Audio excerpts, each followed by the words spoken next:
Joining us from Los Angeles, emergency room specialist Dr. Anthony Cardillo, and also in Dallas, Texas, lifestyle and sports analyst Eric Mitchell. Thank you so much for joining us. First of all, to you, Doctor. Obviously, people look at this very shocking video and they see a tackle and then they see a player falling to the floor. What do you think happened there without having direct access? Yeah, well, after analyzing this video, it does appear that he had this acute chest trauma. When you first look at the video and you see a player falling down, your immediate thoughts are, was there any cervical spinal injury, any head trauma? But this clearly looks as though it was an anterior chest trauma.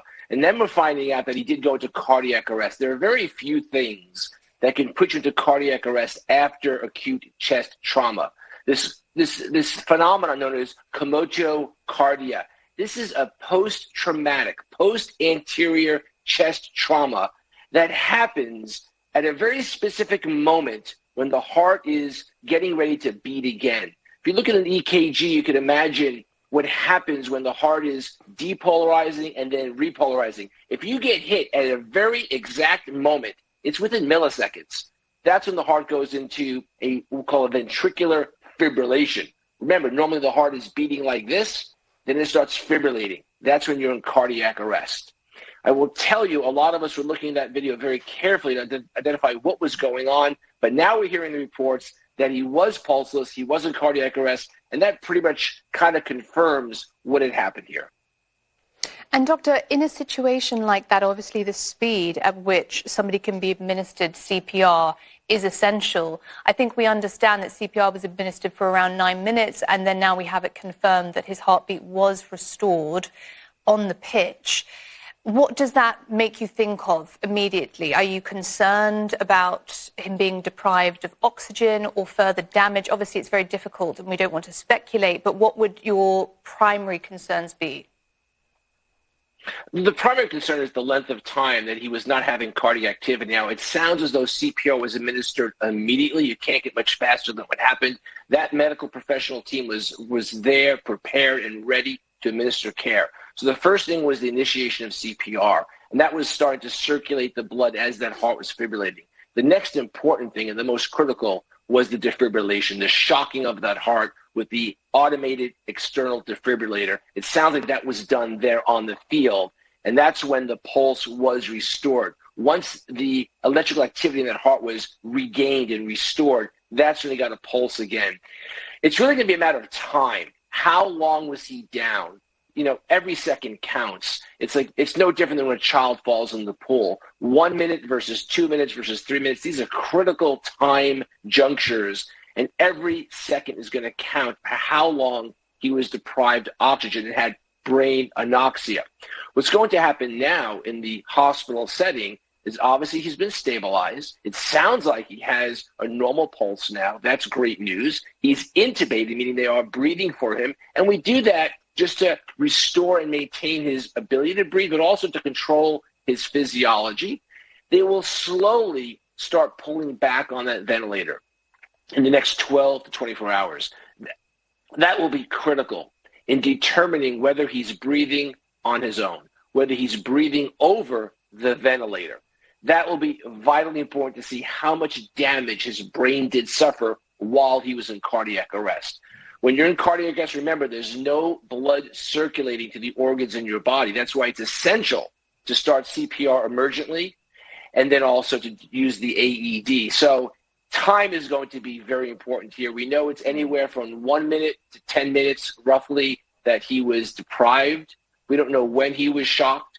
That's going to be critical. But really, it's up to his own body. How is he going to respond? We know that he's a young, 24, healthy, conditioned athlete. He's in the greatest possible situation to come back to a normal life at this point.